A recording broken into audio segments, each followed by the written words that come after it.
Why do pastors' sons become gay? Now, I know that's not the general rule. I know that most pastors' sons don't end up gay.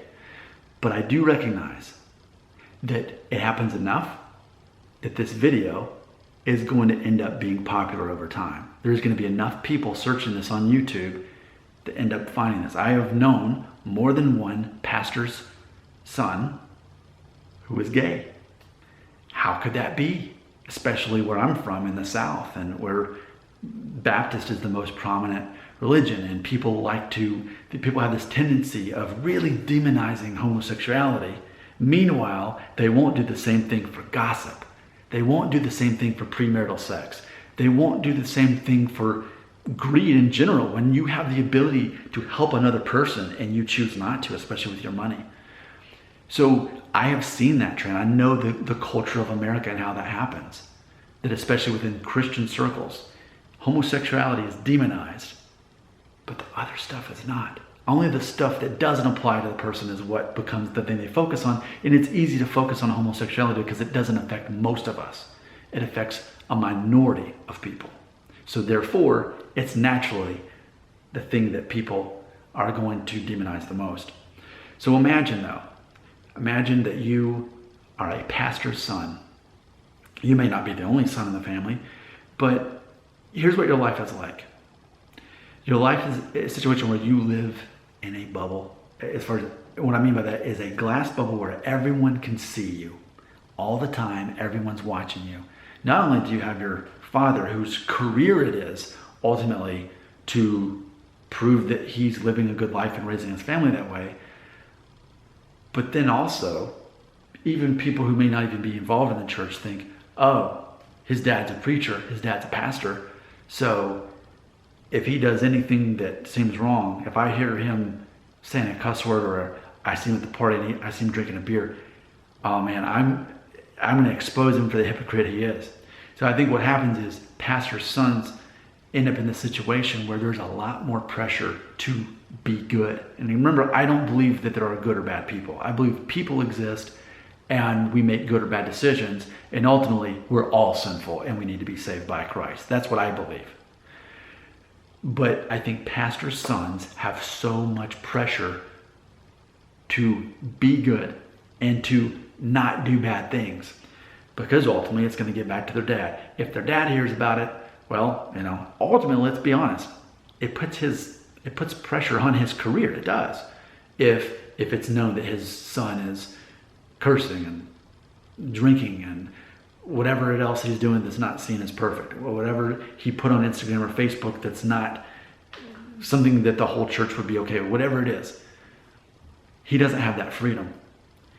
And you can only imagine that his father often would not be so understanding. Because of that, his father would not be able to understand how much pressure there is on his son. His son, who is being overwhelmed in this theology and this culture. It's funny because for me, I grew up, I went to church every Sunday morning and every Sunday night and Wednesday, but I wanted to. I liked hanging out with everybody from the church. We had a cool group of kids and it was fun. We did a lot of fun stuff. But I chose to do that though. When you're forced to do that and your dad's making you go no matter what, because again, it's an appearance of a career. Pastors are paid largely often based on the size of the congregation and how successfully they run that. So there's a lot of pressure for you to be a good son.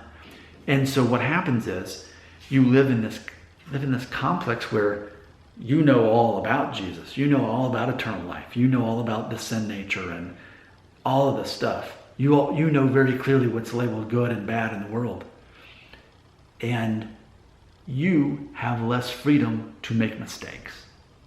And that causes quite a psychological paradox for you to have to sort through. And you can't talk to your dad about it. That's what makes it really hard. You can't talk to your dad about the fact, look, Dad, I need you to just let me be a kid right now.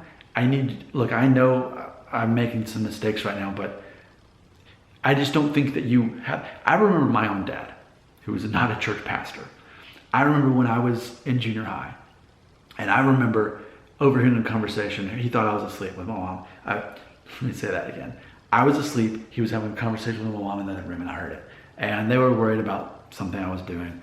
And my dad told my mom, we need to let him make some of his own decisions and some of his own mistakes. That's part of growing up. So my dad understood that. But I think it's harder for a pastor to be able to have that same vision when it comes to his own son. And I think part of the unspoken rule about that, part of why there's some hostility there from the pastor's son, is because he knows that ultimately part of the reason he has to act so different is because of the family's ability to bring in money and pay the bills and play the part, even when you don't feel like it, even when you're having a bad day, even when bad things are happening. You have to put on a smile and say, I have the joy of the Lord, when really you're having a bad day and you need to talk about that. Which goes, if you've seen my other video on my theory on what I think actually makes a man gay, what you're going to see is it's when there's especially a strain between a boy and his father, whether his father is absent, abusive, or just very controlling and doesn't give his son freedom. So what happens is, in the process, and this is why I think why it's not uncommon for a pastor's son to end up being gay, because of living under all that pressure and not really having the freedom to make some mistakes and not live under a microscope.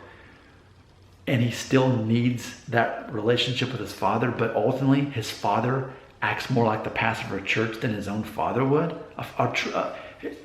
It's my understanding and my experience that when your father is not a pastor, you can have more open conversations with your father without fear of being judged under the rules of the church. So I think what happens, and again, my theory on what makes a man gay from my other video, is that a boy or a teenage boy begins to sexualize men in the ways that he's not getting what he needs from basically his own father or positive role models in his own life. In a similar way too, and I didn't mention this in the video, but I've also seen a trend where if a boy was sexually abused as a child by a man, he's also more likely to end up down that same path. If he's and that's a trend. It's a tragic trend, but I'm aware of that too. So the human brain sexualizes what is ultimately absent in just a normal relationship with a man, with a father, with a positive role model. That's why I believe we end up seeing pastor sons who are gay. And you can only imagine that once you start sexualizing men and relating to men in that sexual way, it's only going to make the relationship that much more difficult with your father, who's the pastor of the church, because how's he going to be able to successfully run the church when he's got a gay son? Or even if you haven't come out of the closet, it's a matter of you still have certain tendencies, then people speculate accordingly. And that only makes the relationship that much more difficult, and I would have to imagine for the father, it makes it that much more difficult for him to give his son the love and acceptance that his son needs to begin with. Because, again, in Christian culture in America, people isolate homosexuality as a sin, but not the same way they do gossip, not the same way they do premarital sex, not the same way they do corporate greed, not the same way they do, etc. They isolate homosexuality because it's the thing that doesn't relate to them personally. They personally don't have those desires, so it's easy to cast it on somebody else. At least it's not my problem, it's their problem. And you can imagine how much more of a strain that causes on that young man. And I would have to imagine too that same pastor's son who's now gay is going to end up leaving the church and probably end up as an atheist, because he's now being told, unless you stop being gay, not only are you going to go to hell, but you're not my son anymore. And the way I see it, even for a pastor of a church who has a gay son, at that point, the first job you have to do is to love your son and accept him as he is, even if you never agree with how he lives the rest of his life. Because that's the very first thing he needs from you to begin with. It may have kind of driven him down a different path, because he never got the acceptance that he needed to begin with. I still say having a positive relationship between a father and son is one of the most important things. And even beyond the idea of the pastor trying to make his son straight or something like that, loving his son, accepting his son.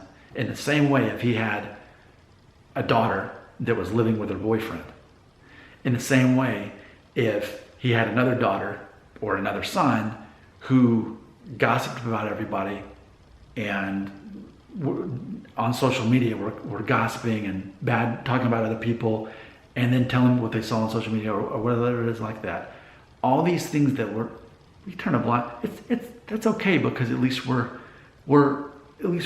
moral people. We can identify who's not. No, see, that's being judgmental. And Christianity teaches against being judgmental. We are to look at the speck in our own eye first. Do with yourself first.